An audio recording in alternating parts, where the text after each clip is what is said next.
O B are Shetty, ये कहानी उस शख्स की है जिनसे शून्य से शिखर तक का सफर किया, आलीशान जिंदगी जी, अपने दम पर अरबों का साम्राज्य बनाया और फिर एक छोटी सी गलती की वजह से सब खाक कर दिया।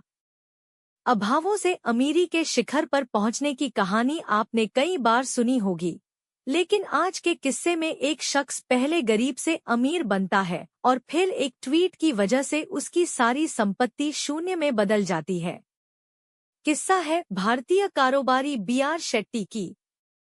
अपनी मेहनत, दृढ़ संकल्प और सही अवसरों का फायदा उठाकर सफलता के शिखर पर न्यू मेडिकल सेंटर (एनएमसी) और यूएई एक्सचेंज और फिनाबलर जैसी कंपनियों के संस्थापक बी.आर. शेट्टी ने कुछ ही सालों में अरबों का साम्राज्य बना लिया। साल 2019 में फोर्ब्स की 100 सबसे अमीर भारतीयों की लिस्ट में शामिल हो गए। 1942 को कर्नाटक के उडुपी जिले के कापू शहर में साधारण परिवार में जन्मे शेट्टी ने अपने करियर की शुरुआत एक मेडिकल रिप्रेजेंटेटिव के तौर पर की। दवाइयां बेचने वाले शेट्टी से कभी सोचा नहीं था कि वो एक दिन दवाइयों की कंपनियां खड़ी कर देंगे।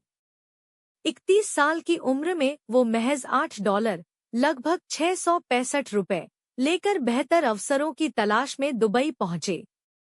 वहां सेल्समैन की नौकरी की, घर घर जाकर दवाइयां बेची। यहीं से उन्होंने अपना संपर्क अच्छे और प्रभावशाली लोगों ने साथ बनाना शुरू किया और कुछ ही सालों में अपना अस्पताल बना लिया जिसे उनकी डॉक्टर पत्नी संभालती थी। दुबई में 1975 में उन्होंने new medical centre (NMC) health की नींव रखी। ये यूएई में पहला निजी स्वास्थ्य सेवा प्रदाता कंपनी थी। कुछ ही सालों में यह कंपनी दुबई की बड़ी कंपनियों में शामिल हो गई।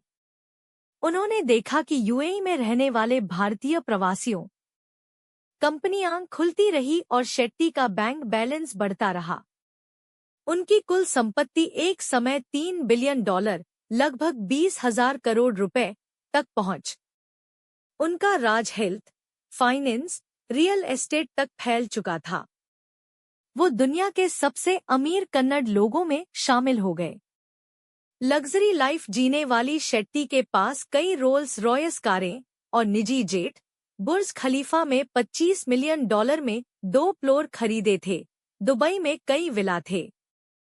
सब ठीक चल रहा था, लेकिन साल 2019 के बाद हालात ऐसे बदले कि उन्हें अपनी 12,400 करोड़ रुपए की कंपनी को सिर्फ 74 रुपए में बेचना पड़ा। दरअसल साल 2019 में UK best firm muddy waters ने एक ट्वीट कर बी.आर. शेट्टी की कंपनियों पर गंभीर आरोप लगाए।